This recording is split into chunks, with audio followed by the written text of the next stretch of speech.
Thank you, ladies and gentlemen, for coming, and thank you to Penn for honoring me twice, once by giving me the Abraham Lincoln podium, which, if anything, would encourage one to abuse. I can't think of a more solid temptation than that. And the other is to be asked to speak in the name of Arthur Miller, and on the tropes with which those of us in the writing business will always identify him.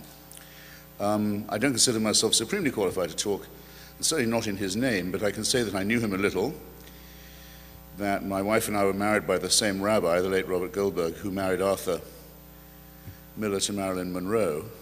The same rabbi, in fact, who also was his character witness at the same time at the House Un-American Activities Committee, because it wasn't enough that Arthur was trying to get married to the woman considered the most beautiful in the world. He was at the time having to ask questions about whether or not he counted as an American at all. And I can't not tell you just a couple of things about him and Marilyn. I just can't, so I will. I can't not, so I will. When she was first introduced to the Miller family, Robert Goldberg, by the way, to the end of his life, resisted all efforts to buy from him her conversion certificate to Judaism, a subject to which she was fairly new when she met the Miller family. And Mr. and Mrs. Miller Sr. used to feed her, thinking she needed a bit of, fattening up.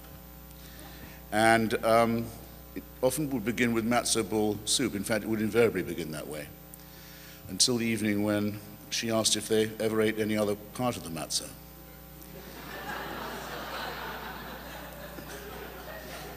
Contrary to the slightly hoydenish reputation that Ms. Monroe has had ever since, has clung to her ever since, she was actually rather demure and rather modest, shy girl. And the bathroom in the Miller house was a bit too near the living room. So out of shyness, I suppose you could say, pudeur, as the French would put it, she used to, when she retired there, turn on all the taps very loudly, just out of discretion, You want to not depress the in-laws. And after she'd gone, and Arthur turned to his mother and said, well, what did you think? His mother's opinion was very important to him. Mrs. Miller Sr. said, well, she's a very nice girl, but she sure pisses like a racehorse.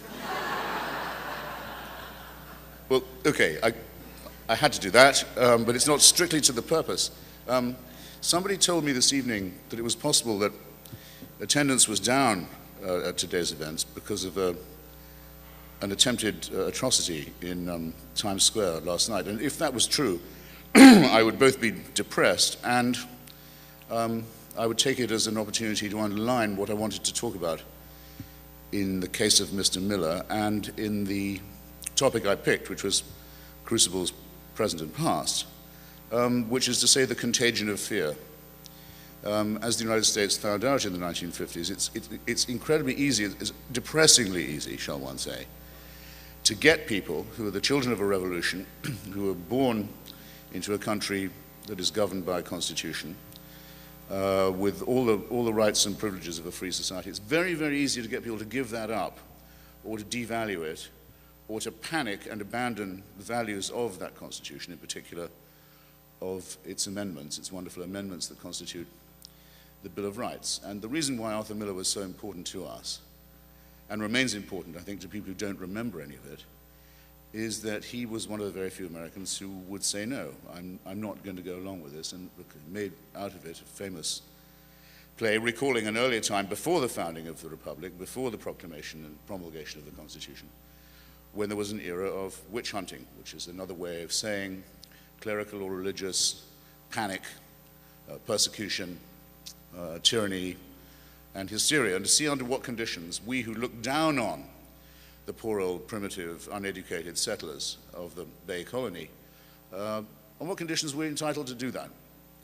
What gives us the right to condescend to people if we aren't sure in our own minds that we would be able, in the same conditions, to resist.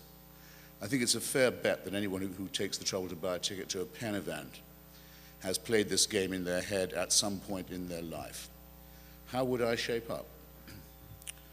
What would I do when the neighbors were being shipped onto the trains? Or maybe when, because that so often comes when it's too late, you think maybe I should have done something before they started putting them on the trains. When should I have started? Would it have been with the censorship? Would it have been with the racism? Would it have been with the off-the-record imprisonments and executions? At what point? I feel sure I would have taken a stand at some point. I would have been brave. We all have had to do this, and we've all had to look at societies contemporary to ours and in the past and asked, well, okay, what when the Fugitive Slave Act is still on the books and has been extended to the states of the North as well? What about it when the slave catchers cross over into Pennsylvania and come as far as New York, and there's a bounty out, and there's a lot of pressure to obey the law? Of course I'm going to shelter this wanted guy in my house, aren't I? Everyone thinks that they would. Everyone has it's a pleasurable imagination until you begin to doubt yourself, until you begin to think, I wonder if I would be that good. There's a wonderful poem by Edna St. Vincent Millay. It's called Conscientious Objector.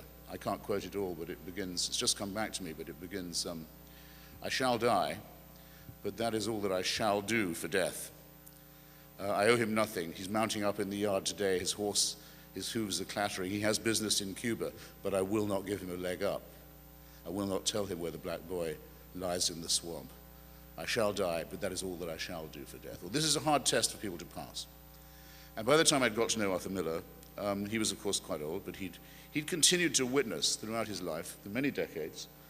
I remember when I was at The Nation magazine publishing an extraordinary article, or helping to publish, a very humorous account he gave of going to a dinner at the American Embassy in Turkey at the head of a Penn delegation, which included himself and Harold Pinter, and how Harold Pinter had given the American ambassador to Turkey an absolutely ruinous time throughout the dinner, all night, because of Turkey's treatment of its Kurdish minority. And I had my differences with Harold Pinter, and in fact I'd had my differences with that same American ambassador, and I could almost feel sorry for Ambassador Strauss-Hoope at having to face Miller and Pinter for an evening, knowing that American policy was complicit in a near genocidal policy in southeastern Anatolia. And you could have let that go.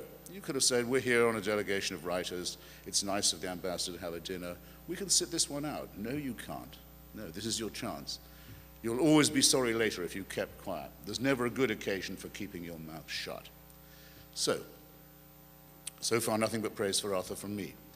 But there came a time when a good friend of mine and a great friend of the cause of writing and of free expression and of writers and people who were willing to sacrifice free expression, Salman Rushdie, was hit, as you'll all remember, by the clerical dictator of the theocratic dictator of a foreign state with a fatwa, that's the way the word entered our language, that condemned him, Salman, to both a life sentence and a death sentence. It condemned him to death, and it enjoined all Muslims in the world to bring it about, which meant that Salman had to alter his social life and other arrangements quite radically for a bit. And, well, I remember thinking on that day, which was the 14th of February, 1989, well, for me, for my lot, for us, this is the case. This is the test. We often wondered, what would it be in our generation? Most free speech cases, you'll find if you look into them, from the trial of Socrates onwards, have been to do with blasphemy. Socrates, Galileo, Spinoza, you can fill in blanks for yourself. Almost always that someone is accused to have gone too far this time and to have outraged the sensibilities of the community as well as the laws and codes of the state and the city and profaned the gods, which you really can't have, because then where would we be? How would we know how to behave if it wasn't for a celestial dictatorship? We wouldn't know right from wrong without that. So it's a really subversive thing to be doing.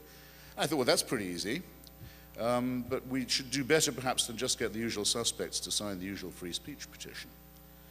Maybe we should all say, since the fatwa explicitly applies to all those responsible for publication of the book, a missing codicil that's often not mentioned, we should all sign a petition saying we consider ourselves co-responsible, on the model of Spartacus or the Danish volunteers in the Nazi occupation who said, if the Jews are made to wear a yellow star, we'll wear one too, and they can't get us all.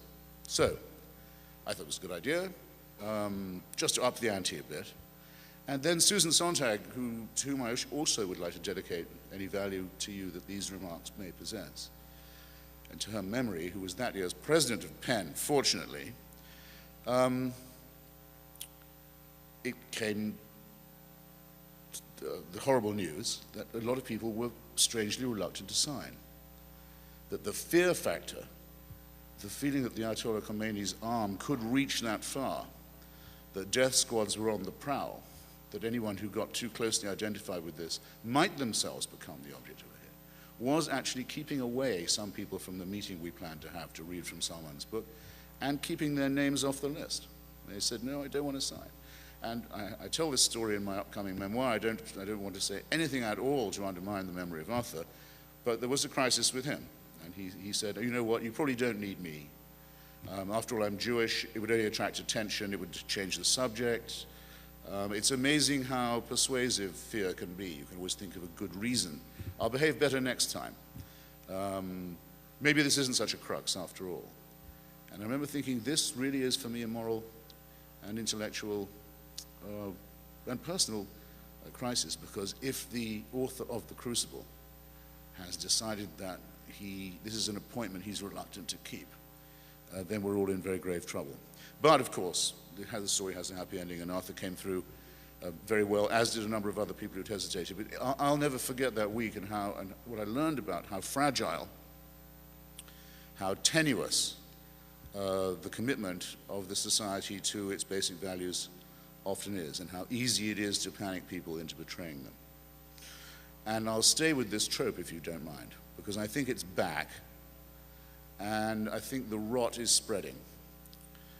And I think it began this present phase about exactly 5 years ago, when a small newspaper in the Jutland area of Denmark called Jyllands-Posten published some, you'll know about this, some cartoons, better to say caricatures actually, of the figure of the Prophet Muhammad, who it's wrongly thought cannot ever be represented in art. There are several Islamic representations of him, particularly in Persian culture, oddly enough.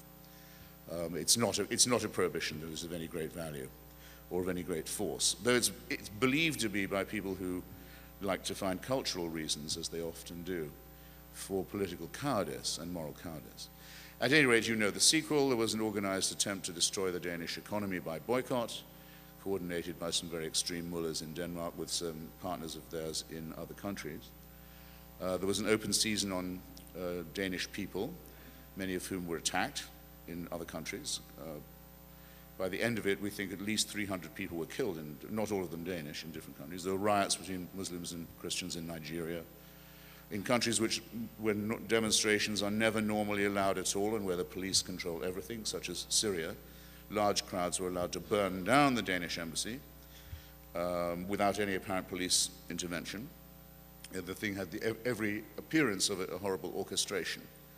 I thought, well, here again, what could be a clearer case? Here is a small Scandinavian democracy which had a fairly heroic record of resistance to Nazism. Its citizens are peaceful.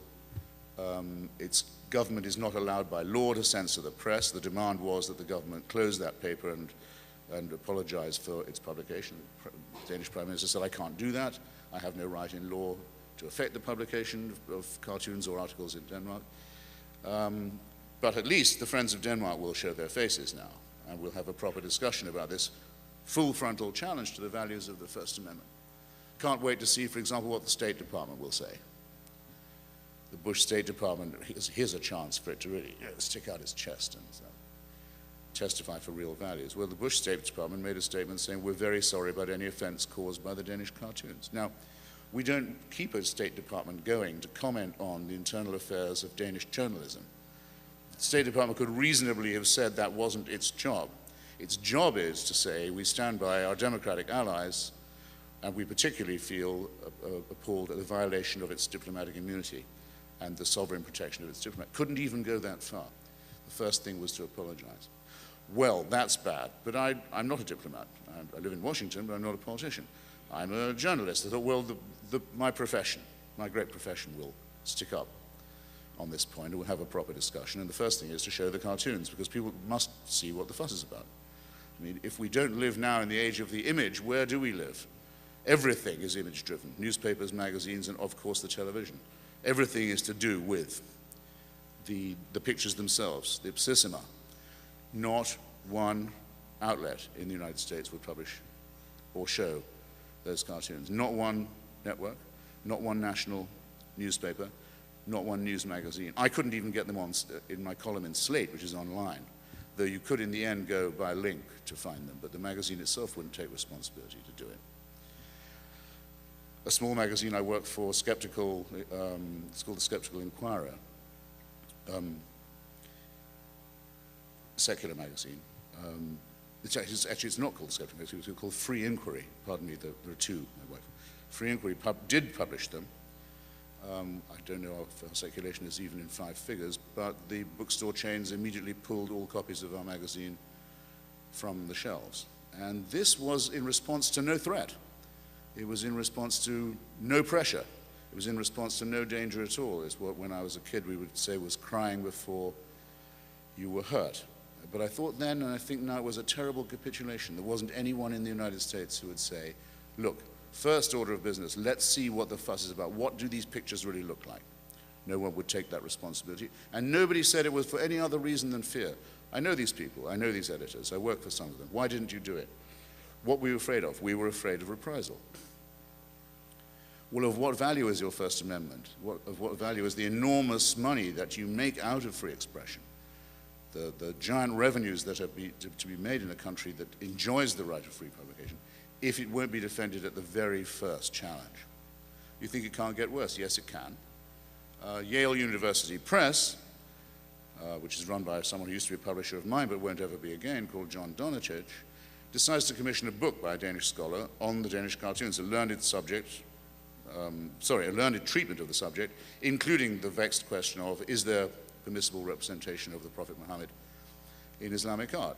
Nicely produced book comes out, Yale University Press, the University of Nathan Hale, the man who said, give me liberty or give me death. And then at the last minute they decide to cut out all the illustrations in the book, all of them, not just the cartoons, no illustration of any kind. Yale University Press, without a shot being fired, says, no, we're not going to do it. We don't have the guts for it. They even issued a statement saying that they felt if they did do so, they would be instigating violence. Now, another thing that depressed me at that point, separate question, is it's a pity that at the university press of a great university, the proofreaders don't know the meaning of the word instigate. To instigate something is to try and make it happen. It's equivalent to saying incitement. It's saying you're trying to stir something up. It is your aim that there be violence if you instigate it. In the passive use of the word, they made themselves responsible for any action taken of a criminal nature, criminally violent nature, by the publication of the book, which has two bad effects. One, it runs away and it deprives the readers, as well as the author of the book, of the right to discuss the matter freely. And second, in advance it excuses the criminal activity, because after all, it can't be their fault. It's ours for showing the pictures. It's ours for printing the book. It's ours for having Salman as an author in our midst. It's our fault. And so there's an indemnity given in advance to the men of violence. That's therefore a double insult, if you like, to the principles of civilization. And it goes on. You'll probably remember on New Year's Eve, we were preoccupied at that point by the so-called Christmas bomber who nearly brought down a full civilian aircraft from Amsterdam over the city of Detroit. But a few nights later, on New Year's Eve, one of the authors of one of those cartoons, a man called Kurt Westergaard, a 79-year-old man, who was having a sleepover with his granddaughter in Copenhagen, one of the quietest, calmest, sweetest towns you can ever hope to see, has his door broken in with an axe by a wanted Somali gangster who's come to kill him and his granddaughter with an axe on New Year's Eve. And if he hadn't managed to lock himself in the bathroom and press a panic button, they'd both be dead. And Mr. Westergaard, you'll be interested to hear, has since been let go by his magazine as someone who it's too much trouble to keep on the staff. It's just happened a couple of weeks ago. It's all very well to stick up for free speech, but there are limits. And you can't have someone embarrassing you by having his granddaughter and himself attacked on New Year's Eve. It gets around, you look bad.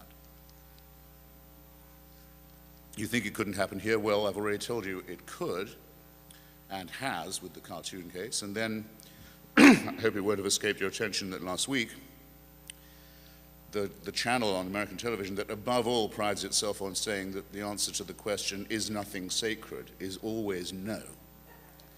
Where there is no cow that cannot be smacked around and abused, Comedy Central decided that discretion was by far the better part of valor, and of all things to cave in on. And of all the examples we could set to the smart and wised up American youth who like to watch it, South Park is told you can't make a teddy bear joke involving the Prophet Muhammad. And so Irreverence Central, No Holds Barred Central, gives in without a fight, or let's say not without a fight. Let's give them some credit. There is one nutcase who has one website in New York who posted a picture on his website of what happened to Theo van Gogh, the Dutch filmmaker, who made a film about the oppression of Muslim women in the city of Amsterdam, and who was ritually murdered in the street, having been shot off his bicycle. He was gutted like a sheep in the roadway, and a knife plunged into his heart, which held attached to it a letter, an open letter, to another good friend of mine, Miss Ayaan Hirsi Ali, whose wonderful new book, Nomad, is about to be published, telling her, as an elected member of the Dutch Parliament and a refugee from Somalia and from genital mutilation and from forced marriage and from sectarian warfare and religious theocratic oppression, that she was next. And she now lives in this country, and I can't even tell you where anymore, because she too, like so many of my friends now in Europe and the United States, has to go around with a permanent bodyguard. Whereas the people who put Theo van Gogh's picture on their website and say to the makers of Comedy Central, this is going to happen to you, signed revolutionmuslim.com, don't appear to feel any kind of fear at all. They seem to feel, as perhaps they are, that the First Amendment protects them too. Well, if it does, and if this great architecture of free speech, if this constitutional roof under which we've all been thriving so proudly for so long is to mean anything, then we're going to have to say revolution.com cannot close down an American cable channel at whim by making a little bit of a threat.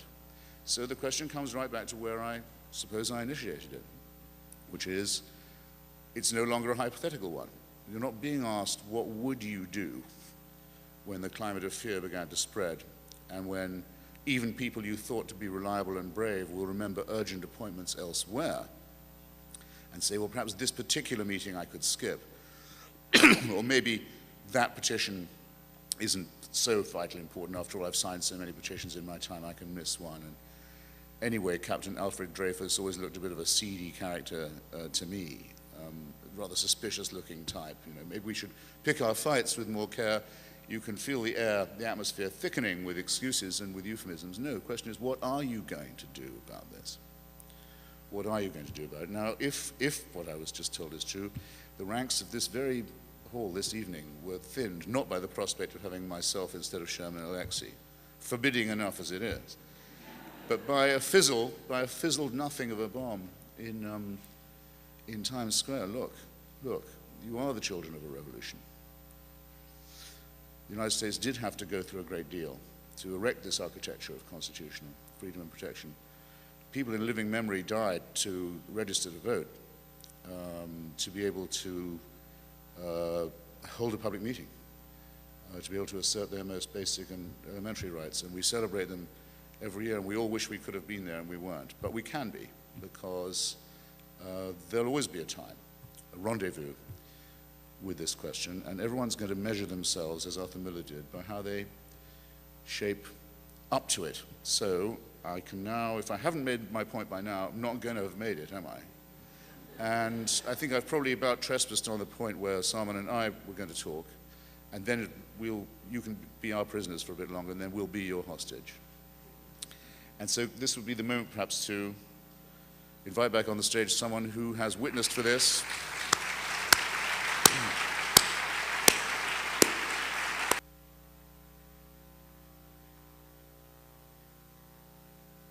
I've talked a lot about it, but Salman's done a lot of it too. Here you are, old horse. Yeah. Over to you. All right, well.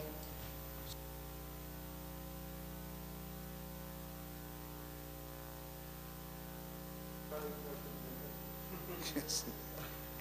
Away with Abe. Yes, yes to me. Thanks, Christopher. I wanted to I'm just going to want to, in some random way, respond to a few of the things you said, and then we can. Let's talk about the cartoons a bit more, because it seems to me that there's two separate issues about things like the Danish cartoons which get conflated. One is the question about should the cartoons have been published in the first place? Now, it seems to me any newspaper editor, anybody on a picture desk of a newspaper or a magazine, every day is presented with material where they have to make the decision, is this worth putting in the magazine or not? And I think we can also agree that maybe no two picture editors would make the same decisions. Some of them would print all those things, some of them would print one or two, some of them would print none of them. So on the one hand, you've got the argument about quality, and so should the things be in the paper? Yes. Myself, I think that most of them were rather tedious, and the ones that weren't were actually the most offensive ones. I mean, the best cartoon was the one which shows suicide bombers arriving at the pearly gates. Yes. To be greeted by the Prophet Muhammad saying, "Would you please stop doing it because we're running out of virgins?" Yes. Now, that has the great merit of being funny. That has a bit of bite to it. Yeah. And actually, the one with the turban, the bomb in the turban, was similarly, a perfectly legitimate, strong, satirical point. And well drawn. And well drawn. And so those two, the ones that people got most exercised about, would actually be the ones that I would, if I was a picture editor, that I would have published, and many of the others were just beyond bland. So that's one issue. Would you do it, would you not do it? But it seems to me then there's the second issue, which is what you were talking about, I think, is what happens when the subject of violence arises. And at that point, it seems to me the subject changes. The subject is no longer about whether you should publish or not publish these things, but about how do you respond to violence. Yes. Do you respond to it with cowardice or courage? And at that point, it seems to me that every newspaper in the world should publish the Danish cartoons. Not because they like them, and not actually because they particularly want to insult Islam, but just to make the point that you don't give in to threats. Yes. And so I think sometimes, when people start talking about the cartoons as objects, were they good or bad, were they offensive or inoffensive, that's one half of the point. But the second half of the point is the question of the response to violence. And I think that's one of the things that has got very blurred recently. Well, should I comment? Yeah. Well, first, you know what happens to Muhammad Atta when he blows himself up and arrives at the pearly gates? You don't know? He was told, okay, welcome. Let's see, who don't you know? Here's Mr. Thomas Jefferson. Here's Mr. James Madison. Shakes his hand. Have you met Mr. George Mason? Shakes his hand. Mr. Patrick Henry. Okay, Patrick Henry, what is this? He said, well, you did ask for 72 Virginians. There's even a better thing. I was afraid this might happen. This is, I'm now not kidding, serious Islamic scholarship has recently suggested that the 72 virgins was a mistranslation of the original, and then what was actually supposed to greet people on their arrival as martyrs was 72 raisins. Yeah. Raisins or white grapes. There's a Syro-Aramaic mistranslation of the Quran that appears to have done a lot of damage. I think one of the few good reasons for believing in the afterlife is wanting to see the faces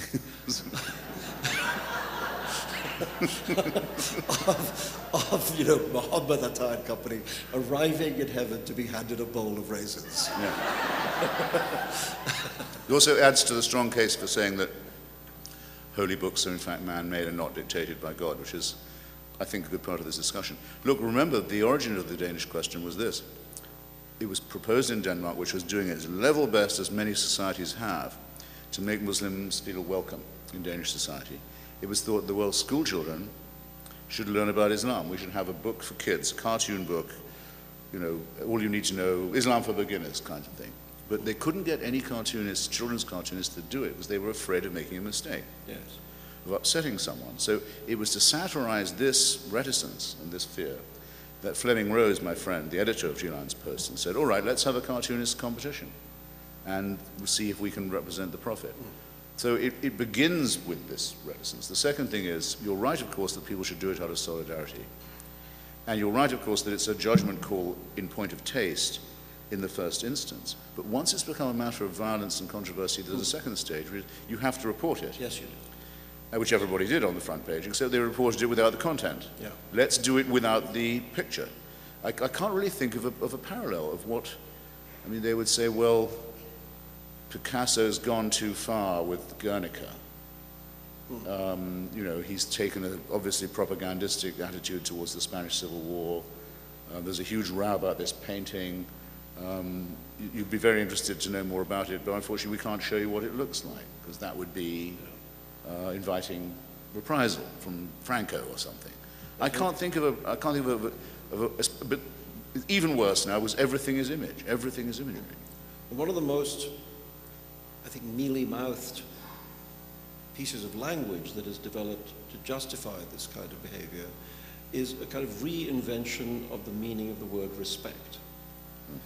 It seemed to me, when I was growing up, that respect meant that you took people seriously. It didn't mean that you never disagreed with them. You know, to respect someone is to say, okay, we'll take on what you have to say, and if I don't agree with it, I will offer a counter-argument. The idea that it would be disrespectful to someone to in any way disagree from their system of belief is a new idea, is a new meaning of the term respect, and it seems to me to have nothing to do with respect. And what it actually means is I'm too afraid to do it. So what you have is cowardice masquerading as respect, and that's become more and more and more common, and very clear in the case of the cartoons. Because I think the point you made, which needs to be said a great deal, is that blasphemy, the refusal to accept the church as the limiting point on thought, is something which throughout human history has been the thing that has moved the human race forward. I mean, you mentioned Galileo and Socrates. And one should also remind people that the trial of Jesus Christ was a blasphemy trial. Sure was. You know, so, and from those three, you could say you have, you know, Western religious belief, Western scientific understanding, and Western philosophy. They all emerge from blasphemy cases. Yeah, and he was asking for trouble by saying he was the Son of God. Yes, yes. Yeah. He knew what he was doing, as they used to say meaningfully about you. I remember that. I always was amused, or not amused, it wasn't funny at the time. When people said that about me that I knew what I was doing, it would be really strange, I thought, to spend 5 years writing a novel and not know what you were doing. What would that be, that act? But then another thought, though, which I meant to intrude earlier, you were raised a Muslim. Yeah, well, so you can be accused of apostasy. I know, except my parents were about as Muslim as a chewed-off fingernail. You know, I've always thought that the great gift my parents gave me was to not be religious. They sort of excused me religion. No, that's true, but in the eyes of the I know, yes, of the Ummah, you belong. Like, just as that's why people say lapsed Catholic. You can't leave the church unless you're excommunicated. No, if I'd been called you Harvey Weinstein, there would have been no fatwa. Well, there wouldn't have been. I mean, maybe there should have been. That's another question. Yes, actually, that's a very tempting. No, never mind. Let's not go. I mean, but with you and Ayan Hirsi Ali and with Chaslima Nasreen and many others, there's the question of apostasy, which Muslims can, if they like, claim as their internal affair. What's interesting now with Denmark is a new line, and Comedy Central, and a couple of other events in London, is that the line's being crossed now. You don't have to be a Muslim to be brought within the range of reprisal. I remember quite soon after the attack on the Standing Verses being sent by a fan a T-shirt on which was the legend, "Blasphemy is a victimless crime." Which, you have to think about it. Mm-hmm. And then you realize that it's completely in line with your, with God is not great, because of course it's God who is the victim who doesn't exist. Yes, Salman rather woundingly said of my title that it was annoyingly one word too long. Just circumcise one word and you've got the truth. I wanted to ask you a couple of things now. I mean, I think, yes, we should come back to this a bit, but it seemed to me one of the things that to people of our generation, it's very strange, I think, is the recrudescence of religion as a political force. Because when we were kids in the 60s, there were many things that were up there that we needed to fight against. I don't think it ever occurred to us that the power of religion, whatever religion, would once again be the thing we had to battle. We actually thought that that battle was won. And it turns out that we were wrong. And I wanted to ask you why you think that is. What is it? You know, one of the things that Andre Malraux is supposed to have said and apparently did not say is that the 21st century will be the century of religion. Apparently he didn't say that. But it seems so far, on the basis of 10 years, to be the case. And I wonder why you think it is that this battle that we all thought was over has returned to become the central battle of our time. Well, Lenin apparently really did say that he thought the last battle would be between communism and Islam.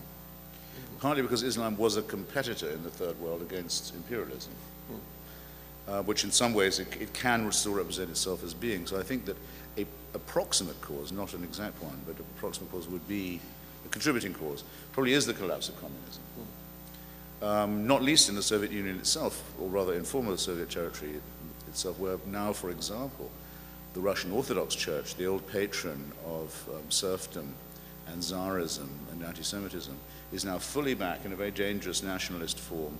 It's the clerical bodyguard to Putin's regime. It has special privileges within the state, the army and elsewhere, and over all other faiths in Russia. That's by the way, I think it'll be a very dangerous thing as Russian chauvinism and revanchism gets more increased. We have a tremendous revival of the forces of reaction in the Roman Catholic Church, exemplified by this very squalid Bavarian bureaucrat who's the current Pope, whose first act as Pope was to readmit to the Church those who'd been excommunicated for denying the Holocaust and so on, to rebuild the hard right-wing element of Catholicism that basically thought Vatican II was a mistake.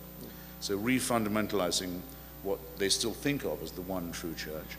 Then you have the crazy settlers in occupied territories in Palestine who think that they can bring on the Messiah by stealing Arab land. And then you have the Christians who say, wouldn't that be a great idea? We support the Jews as the rope supports the hanging man. They bring on the apocalypse, we get Jesus back.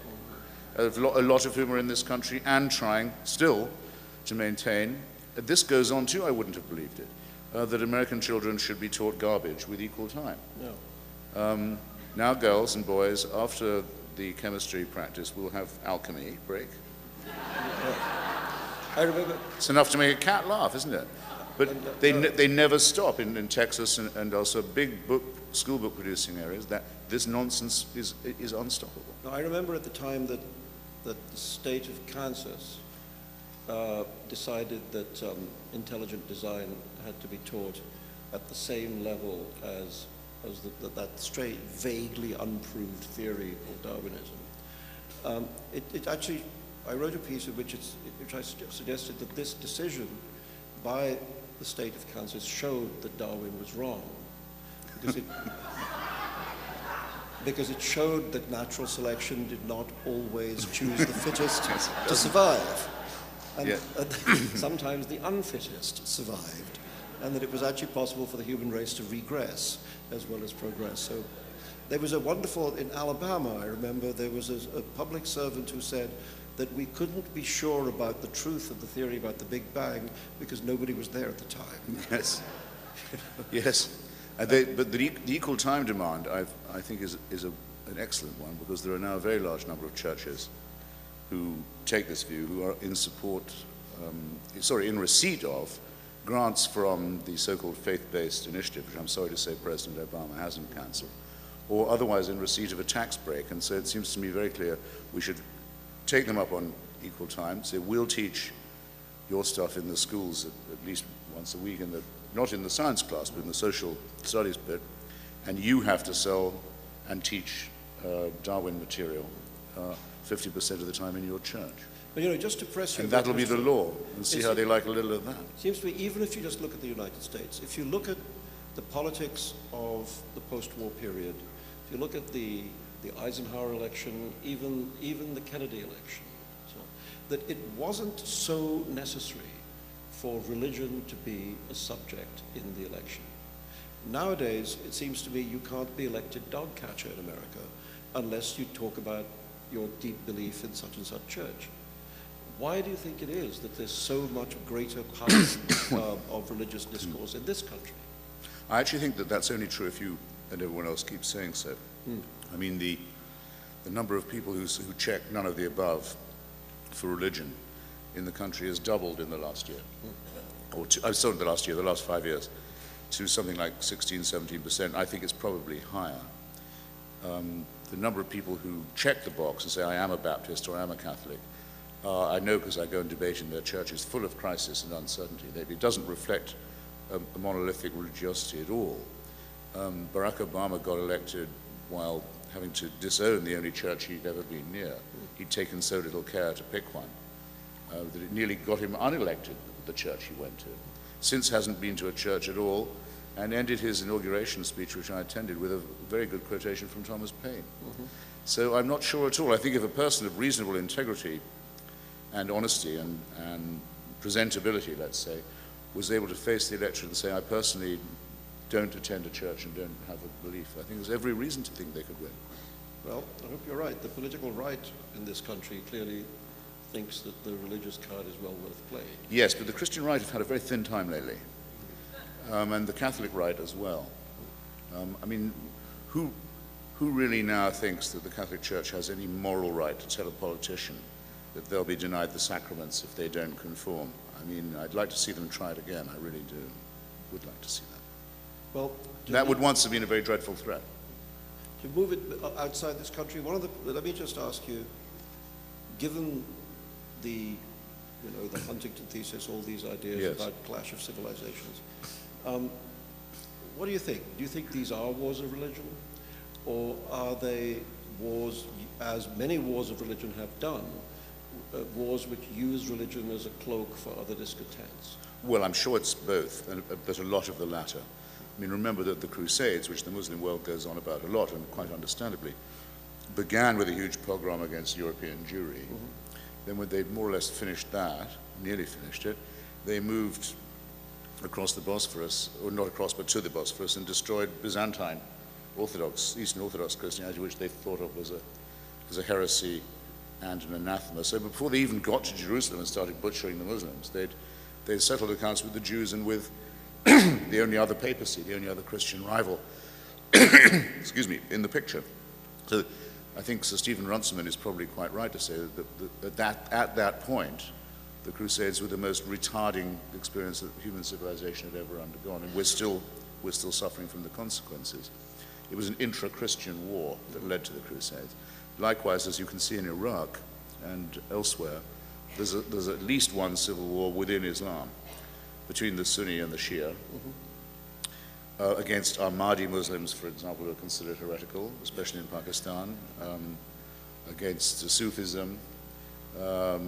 It's becoming a warlord religion almost, Islam, because there are dueling fatwas issued by separate authorities, unluckily for them in some ways and for us. They don't have a pope who can put a unified line everyone has to follow. There are various centers of power. And often they want to settle these disputes on non-Muslim soil. I mean, after all, no Sunni government ever supported the fatwa against you, I think. That's true. Yeah, that's true. Well, I mean, it was no government at all, actually, other than that of Iran. And that was partly for political reasons, because actually, when the protests against the Satanic Verses began, they were largely financed by Saudi Arabia. And the Iranian fatwa actually hijacked a Saudi campaign, thus enormously pissing off Saudi Arabia. And it's one of the reasons... No one outbids the Ayatollah. Yeah. No, well, I mean, I just would like to point out in regard to me and the Ayatollah Khomeini that, one of us is dead. Yes.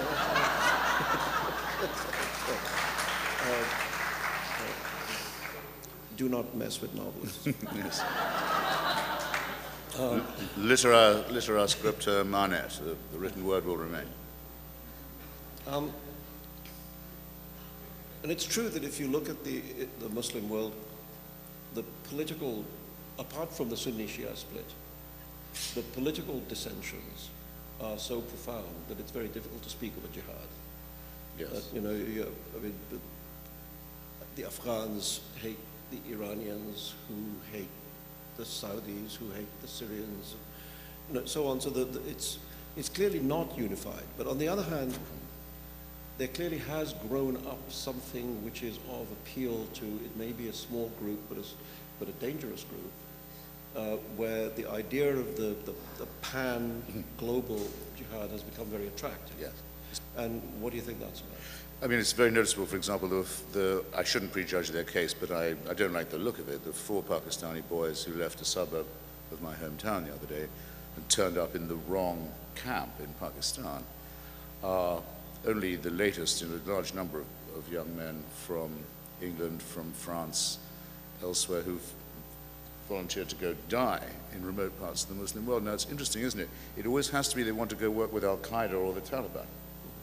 Why wouldn't a young Muslim in London before 2001 have wanted to go and fight with the Northern Alliance in Afghanistan, which was as Muslim an organization as could be, had fought against the Soviet Union, was opposed to the Taliban, had probably had more support than it did. No one goes to volunteer for that.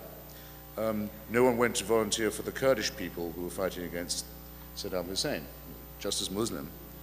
All the Muslim activists took the side of Saddam Hussein when it came to the crunch in the war, who himself enjoyed the support of Al-Qaeda. If not in a military operational sense, he had the sympathy of their proclamations. In some horrible way, it's thought that you're an Uncle Tom if you're any other kind of Muslim. Yes. That the authentic stuff has to be the most horrible, the most extreme, and the most completely consecrated to violence, that consecration being sealed by self-destruction, suicide. So that it really is a battle for what you could call the soul of Islam. I sometimes think, I wondered what you think about this, that in the way that Soviet communism, Soviet-style communism, kind of burned through a large part of the world and then burned out, there's an argument which says that in those countries where radical Islam has become most powerful, it is also most disliked. That's to say, the people of Afghanistan, a very large majority of them do not like the Taliban. A very large majority of the population of Iran does not like the rule of the Ayatollahs. Sure. The people of Algeria who flirted with the feasts of the GIA very rapidly moved away from them. So Iraq? Iraq has totally isolated the Al-Qaeda. So here's an argument, which is that here's a rhetoric which appears to be very attractive, kind of sexy, glamorous, particularly to young men without much hope of a future. And it can burn into a society with great speed, but then very rapidly people come to discover that they hate it. Yes. So what do you think of that idea that this may be a short-lived phenomenon? By the way, I think you're obviously right. I mean, there's every sign of a turn of that kind among the people of Somalia now, as well against the so-called Shabab, many of whom are foreign volunteers, quite a lot of them Americans. And yes, no one who's ever tried it once wants to try it again. That's absolutely true. But it's a lot to go through. And it can Afghanistan will take a long, long time to recover. Yes. Just from a fairly brief period of Taliban rule. It's not very difficult to diagnose either. I mean, after all, if you forbid yourself the talents of 50% of the population to start with, just before you do anything else, then you ban music, then you ban all books that aren't the Quran, the floor is going to keep on dropping. It takes a long time to bring it back up to where it was. So, if you mean, might we just let them burn themselves out? I don't think you were saying anything as callous as that, but if you think, well, could we sit it out in some, I mean, I sometimes think perhaps not, because the damage done is so great. And the problem with it, as with all theocracies, is it doesn't have a self-critical capacity. If they look around and they notice, okay, all the children's teeth are falling out. Nothing works here except the secret police. In the fields, nothing really grows except footprints. What have we been doing wrong? What they'll say is, we haven't been doing anything wrong. We just maybe haven't been praying hard enough. And in the meantime, the Crusader Zionist conspiracy has been at work to subvert our country. Yeah. So of the huge number of failed and unemployed and unemployable young men they've got, they try to export them. They export the violence back to the West, so that we have every interest in not just stopping the jihadist element, but in stopping the terrible underdevelopment that Islamism brings. I mean, just to say it this way, very often you read people, quite smart people, saying, well, these people are the product of poverty and unemployment. So you've heard it. No, they're not. They're the cause of poverty and unemployment. No society they've ever had any control over has not been immediately more poor and with much less employment. The national income of Indonesia was reduced by a whole point by the attacks of Al-Qaeda on Bali, for example. They drove many people into poverty and unemployment. That's their plan. Don't fool yourself that it's a protest against bad conditions. It's a wish for them. At the height of the Soviet Union, a lot of non-Soviet socialist voices in Europe and America, around the world, made a distinction between what they saw as the distortions of the Soviet system and what they called actually existing communism, which was clearly cruel and despotic and so on and so on, and if you like, true socialism. Yes. The true church of Karl Marx, which was virtuous. It seems to me now that there's often a similar argument being made. People who wish to distinguish themselves from, actually existing Islam, which is cruel and despotic in many of its national manifestations, and the separate idea of the true faith, which is, religion of peace and love. And I wondered what you thought about that. Well, I was one of those on the left who spent a lot of time with the left opposition in Eastern Europe, people who did take a form of that critique, who were not in favor of NATO or capitalism. People like, I suppose in Poland, Adam Michnik would have been one. Not Havel, but some of the Czech opposition were democratic socialists of one kind or another. Yeah, and in Yugoslavia too, and in Bosnia particularly. So, and I still have some sympathy for that critique. The thing about that is it's a bit more testable objectively. I mean, if you come to the conclusion, actually there is something wrong with the pricing policy of the socialist economy, it has, of all things, real difficulty working out what the value of things ought to be. And this probably isn't a result of it being hijacked. It may be a fault ab initio. You don't think you're going to go to hell for saying that, say, or you don't bring upon yourself quite the same condemnation. The thing about theocracy is that it tends to say that if anything goes wrong, if the system breaks down, it is only because we haven't tried it hard enough. Yeah. Thus, for example, I go on about this all the time. We should be thinking about our Iranian brothers and sisters every day, not just the struggle they're having to bring about a democracy, and the fact that the Revolutionary Guards who've taken over their country are also the people who control the nuclear weapons, but that on top of that, Iran is booked to have a terrible seismic catastrophe. It's coming like a heart attack to Tehran. And no one's doing anything to earthquake-proof the country at all, nothing. Nothing like what the Chileans have done even. It's more like Haiti.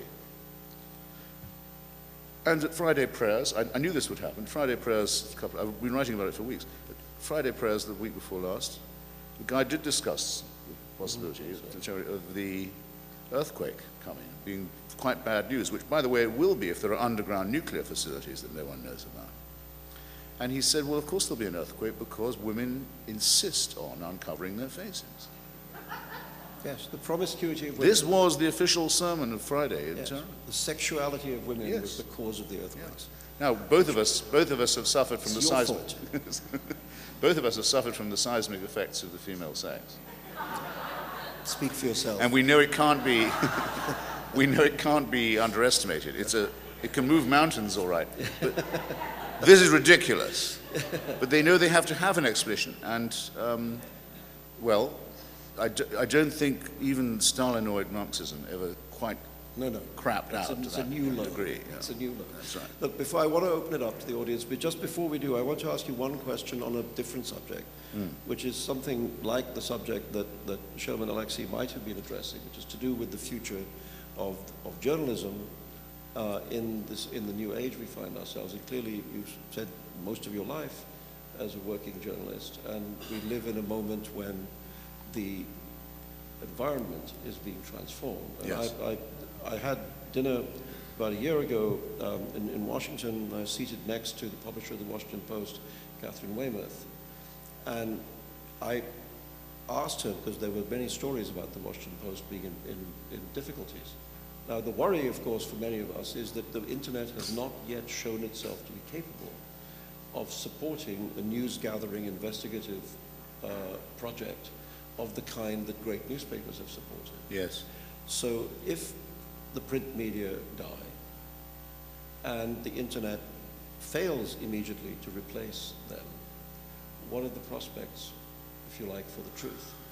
Yes, well, one reason why I nearly couldn't make your kind invitation this evening was that last night we had to give the party at the White House Correspondents' Dinner, the annual thing where the press fawns too much on the president and the president fawns slightly too much on the press, and there we all were in the Washington Hilton ballroom, and I thought, you know, it looks thinner every year somehow.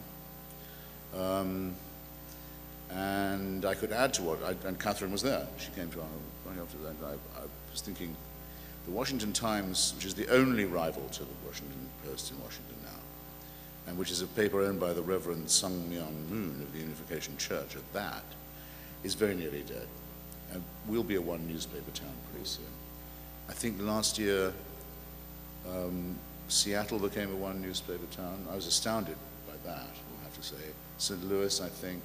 3 or 4. Los Angeles has been one for a bit, and the LA Times has gone down faster and further than anyone would have believed. Well, everyone knows a bit of this story, I suppose, but it's the speed of it that impresses me. And that's at the production end, if you like. At the demand end, I teach writing, and I sometimes teach journalism.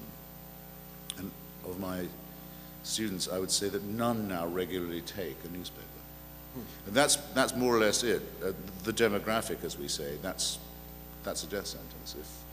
If the habit of picking up a paper and carrying it around with you or taking it into the house in the morning is gone among the young, then you've more or less set the clock. But what are the consequences of that? Well, so I used to think, well, the positive thing is that now, if I have a bright young student whose work is promising, I don't have to limit myself to saying to them, look, I can probably introduce you to someone in the newsroom in Chicago or New York, wherever it might be.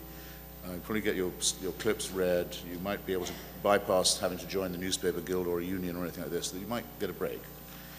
I can say to them, look, you could put up your own site. You could publish. If you're doomed to write, you're doomed to write. And you could say, okay, I'll put it up there and see if anyone wants to come. Expose yourself directly to the thing. And that's been quite encouraging. And I know some people who've done rather well out of it. But here's what I think is the danger. It's partly the one you identify. It opens us to an era of sort of terrible relativism, where everyone's opinion is as good as anyone else's. You don't have to earn any credibility in a way. And pretty soon you'd have not just your own opinions, but your own choice of facts, and there wouldn't be a common stock of reference. Which is, by the way, also a problem in teaching literature these days. Very difficult to find a book that everyone has read. But do you think that the things like the iPad and the Kindle are ways for newspapers to survive? Yes, I mean, I think they're the only way they can survive. But it won't postpone. I don't think people who weren't buying the New York Times weren't buying it because they couldn't get it on Kindle. Or will now read it because they can get it that way. And there's actually an easy proof of that, I think. I was in, I hate taxi TV, don't you? Yes. But one particularly abject thing that happened to me the other day in New York was, it was a New York Times ad, clearly pitched to the youth market in that fawning way that older marketers talk to young people, or the people they imagine to be young, and say, just get the weekend edition. You don't have to sweat through all the news and news.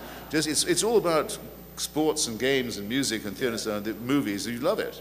Yeah. And the Washington Times, the Washington Catherine's advertising on the radio in Washington is exactly the same. Just take it for a couple of days a week and read the fun stuff.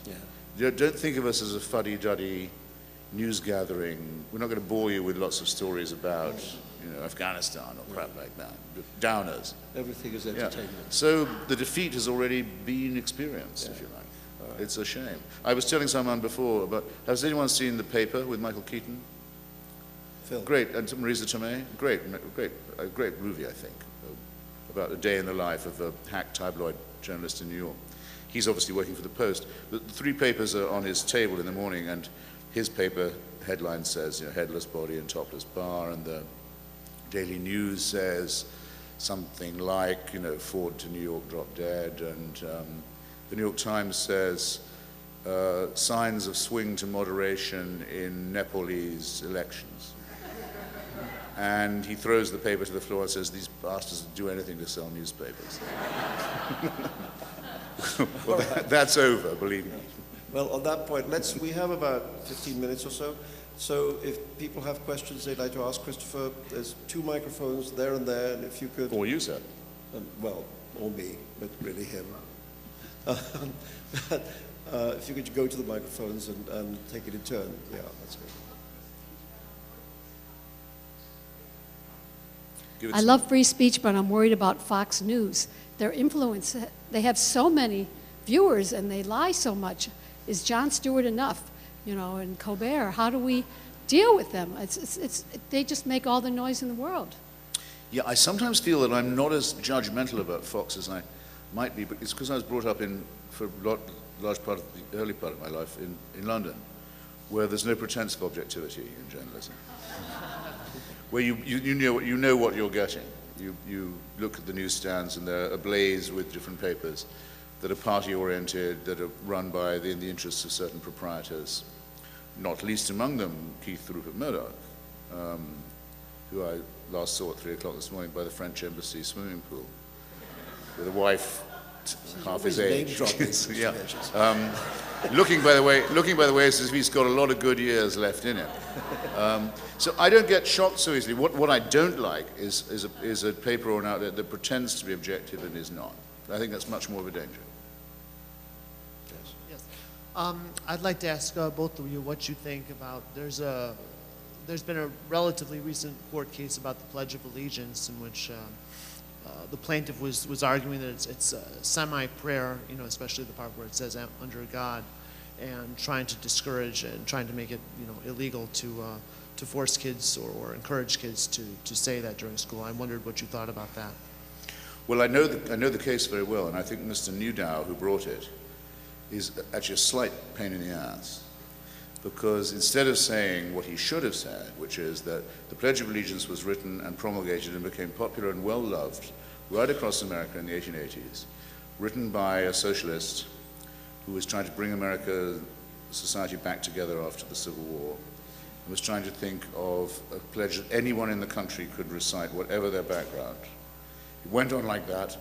I pledge allegiance to the flag of the United States of America, to the republic for which it stands, one nation, indivisible, with justice, liberty and justice for all. It's beautiful. In the McCarthy years, the time of the toad, as Arthur Miller and Lillian Hellman used to call it, it was objected by some big mouth at a Flag Day ceremony at a cleric, where Eisenhower was president and was also president, said, this pledge could be recited by a child in Moscow, word for word. So how could you make it so it couldn't be? New problem. How could we have a pledge that couldn't be recited in Moscow? Shove in 2 words where they don't belong, destroy the rhythm of the thing, and make it religious, put in under God.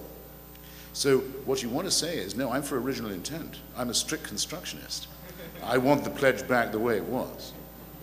Most people are under the impression that it always had those words in, and the atheists are coming to take it out. This is stupid. But of course, it's flat out unconstitutional to ask a child to say under God. You may not do that. First Amendment is beautifully written. There's no wiggle room in it. Congress may make no law respecting an establishment of religion. Thank you. Great Britain is having an election this week, and one of the candidates who seems to be doing very well, Nick Clegg of the Liberal Democrats, is a professed atheist. If he does very well in that election, does that mean something changing in Britain, something new that we don't have in this country? No, England is very different to the United States in this regard. When Tony Blair, who is deeply religious, was running for office, his main kind of flag catcher, Alistair Campbell, said openly afterwards that they deliberately played down his religious beliefs because it would lose them votes. Now, in England, to be religious is to be a flake. and who would vote for you if that's what you know, like I remember when George W. Bush was asked early in his presidency if he ever consulted his father now that he was president, and he said, pointing upwards, no, because he had another father to whom he would refer. Now, if he were to say that in a British general election, he would be run out of town on a rail. Yes. I've always thought that actually what George Jr. was saying is, I'd rather talk to any father than that one. But young Mr. Clegg, as I think of him, used to be my intern at The Nation magazine. And of course I would have hired him if he was a Muslim, but I'm glad to know that he still isn't a believer in any holy book. And what someone says is true. In fact, I could have answered the last gentleman's question by saying this. Maybe we should just force all Americans to have prayer in the schools, because I don't know a quicker way of bringing about the mass production of atheism among the young. And that's certainly the reason for the secularization of British society is that religion is compulsory in English and Scottish and Welsh schools. It has to be a certain Christian Protestant kind, and the Queen is the head of the church as well as the state and the armed forces, which means that the moment her heart ceases to beat, it should never happen, but the moment that does happen, Prince Charles becomes the head of the Church of England, a bat-eared Muslim fancier with no taste in women. And that's what you get for founding a church on the family values of Henry VIII. But I think, no, the truth is, I think that in England it's just not an issue that Nick Clegg is not religious. No one would dream of bringing it up against it, no, and it would rebound on them if they did. We'll see how well he actually does on the day. I mean, I don't know what you think, Christopher. I think you could argue that in the end people will swing back towards the traditional two parties, or that the anti-Labour sort of landslide has now gone so far that they're actually going to do even worse than the opinion poll suggested, and that actually we will have a two-party state, but the Labour Party will be the third party. I think it's a three-party society encased uncomfortably within a two-party duopoly, and every now and then it comes out again. It did with Jeremy Thorpe, if you remember, at one point in the 70s, and I think a large part of the vote for Mr. Clegg is a call for proportional representation, which now has to be discussed seriously. Well, we'll find out on Thursday. Yes. Yes. No. I was really sad to hear you say that when the Danes were trying to get a Muslim book for children, they didn't go to Muslims and ask, how do we do it? And that may have prevented the cartoons from happening, the cartoon contest. And the other thing is all the talk about religion. It's really the extremists, the fanatics. It's not the mainstream, anyone, I believe, that's causing any difficulties anywhere. And I'd like your opinion. Well, the question, I mean, what you say sounds persuasive, and I don't know, by the way, that they didn't go to consult. They would have done, Muslim authorities, but the question would be, well, which ones would those be? Because there are quite a number of imams in Denmark, but the ones who started the row about the cartoons are very extreme, and they're, I'll come to your use of that word in a second, and weren't going to, I think, allow any discussion of the subject that they did not themselves control. So if you went to one Muslim authority, all you'd be doing was inviting yourself into a schismatic row between different factions of Muslims, which would have been a very depressing way to introduce Danish school children to the subject. That's the first thing. The second thing is the word fundamentalist or extreme has the following difficulty for me. Either there is a word of God or there is not. In my opinion, there is not. But if someone says, no, you know what, I think God did speak at Sinai, or did speak at the baptism of the Jordan, or did intervene to dictate texts of the Prophet Muhammad, Why does that make you a fundamentalist? I mean, I think it's an extraordinary thing to believe. But if you say, no, I don't really believe that, what you are is not a fundamentalist. You're not religious. Fundamentalism says there is God's word, there is revelation, there has been revelation. Atheism is to say there hasn't. Belief is what? To split that difference, it can't be split. Yeah, I think we might even be able to discover a slight difference between Christopher and me here. I mean, Bring it on. I mean, maybe it's more apparent than real, but I think my view is that if people are religious and gain from it satisfaction, nourishment, solace, whatever it is, my view is that's none of my business. When that comes into the public arena and people of religious belief try and force the values of that belief onto me or onto the society in which I live, then it's my business. And I have very strong views about whether or not religion should be allowed into that arena. But in the privacy of one's own home or one's own mind, if one gains comfort from a certain set of ideas, however cockeyed they might be, my view is it's not your business or mine. I couldn't agree more, but it's not in the nature of especially monotheism to let that happen, because they're looking at you going to hell. They're not allowed to do that. They're supposed to redeem you. They're supposed to save you. Yes, I'm not going to be... They can't leave you alone. I keep saying to them, if I thought there was a personal God who took all the trouble to care about me and supervise my movements and have a tender attitude towards me in general, and even promised me that I would not croak, I guess I have no idea what it would be like to feel anything so fatuous, but I suppose it would make me happy. You know, why doesn't it make? It doesn't make them happy at all. The people who say they believe this, they can't be happy till I believe it too. And that's the cause of the constant cultural battle.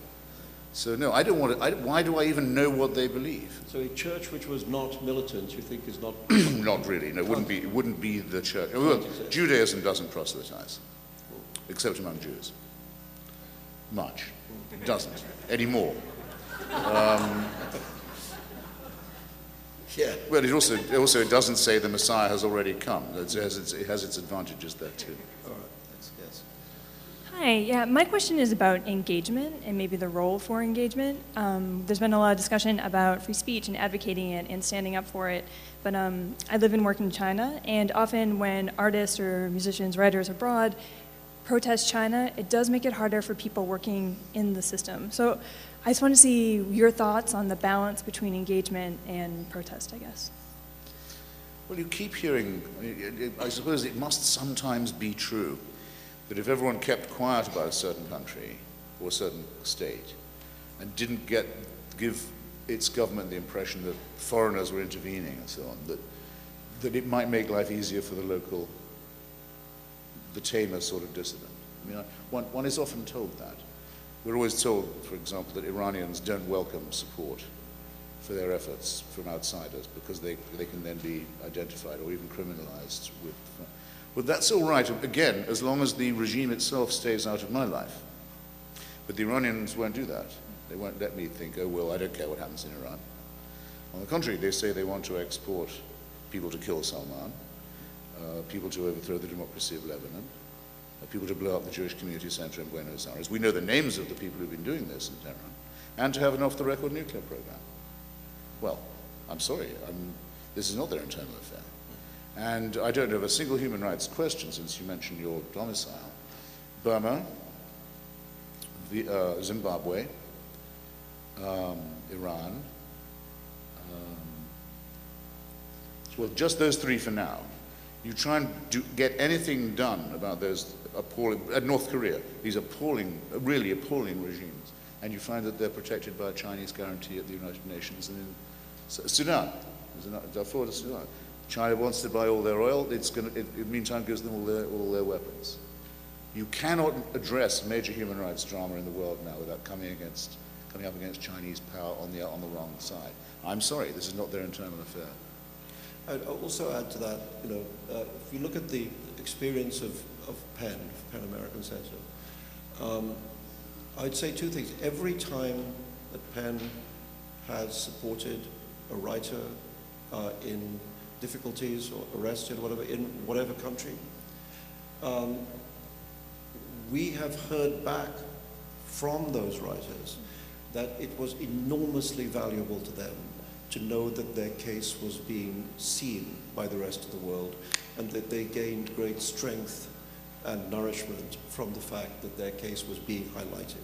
So certainly in the cases of those writers who have been on the front line, to them it has mattered a great deal that their case was given prominence. But there's another thing, which is if you look at these so-called awards that PEN gives every year to writers, which actually obviously those are writers in jail, so the award is a way of highlighting their plight. There is an enormously high percentage, which I think is somewhere around 90%, of those writers being released from jail within a 6-month period. And it is because that's very encouraging. Tyranny does not like publicity. It is one of the curious weaknesses of tyrants that they want to be liked. And if you could show them that they are not liked and actually that the world thinks they're assholes because of what they're doing to that writer or those writers, it's sometimes easier for them to release those writers and stop getting that kind of bad publicity. And this has been our experience in country after country for many, many years. So I would say about the publicity that on the one hand it gives strength to the good guys, and on the other hand it very often discomfits the bad guys so much that they actually change their behavior. Yes? Yes, I was wondering if you could give specific examples of great literary novels that are now being censored. Muslim societies. I'm very sympathetic about Satanic Verses, Children of Jabalawi, God Dies by the Nile, and so forth. But is there anything right now, and if so, would it be Al-Azhar that's doing it? Is it Saudi Arabia?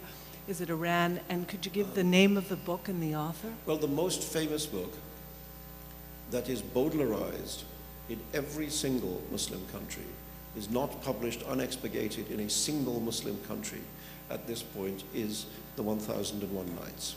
The Arabian Nights, the Arabian Nights, the most famous book in the history of Arab literature, cannot be published uncensored in any Arab country. Why? Because it's full of naughty bits.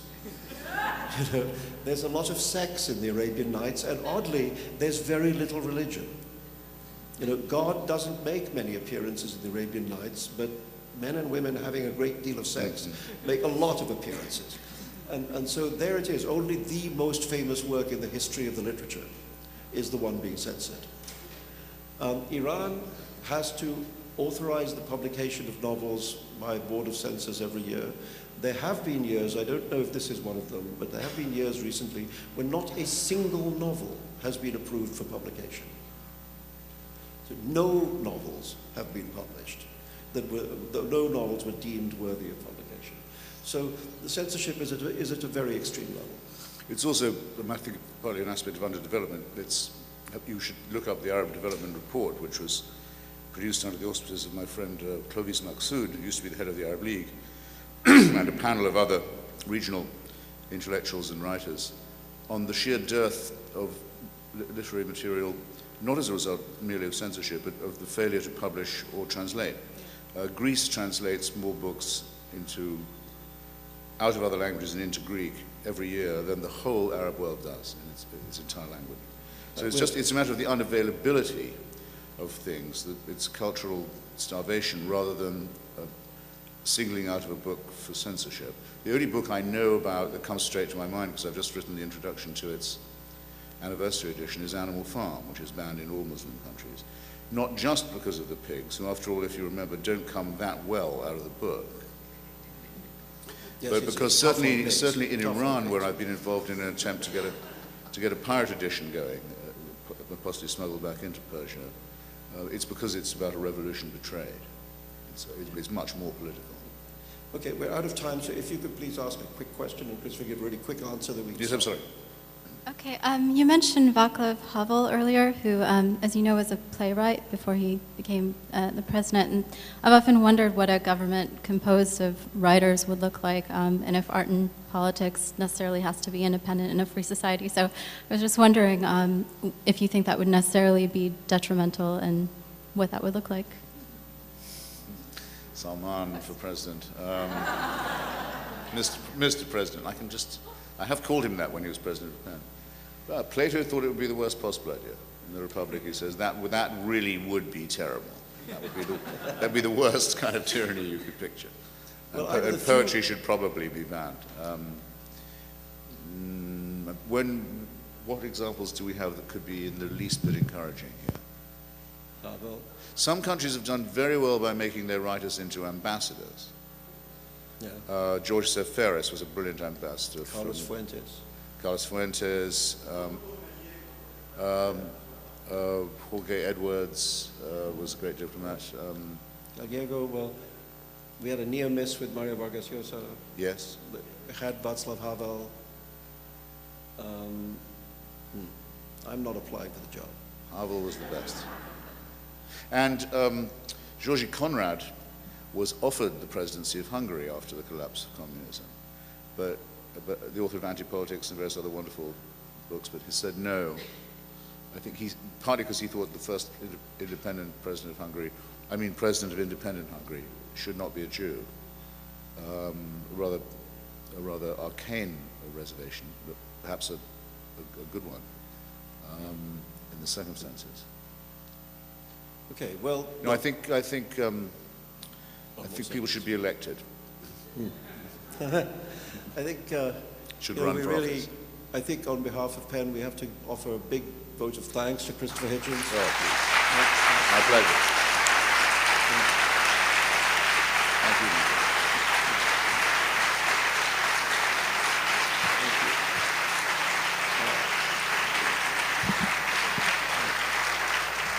For so eloquently stepping into the breach, and I think it now falls to me to declare this festival closed. Thank you.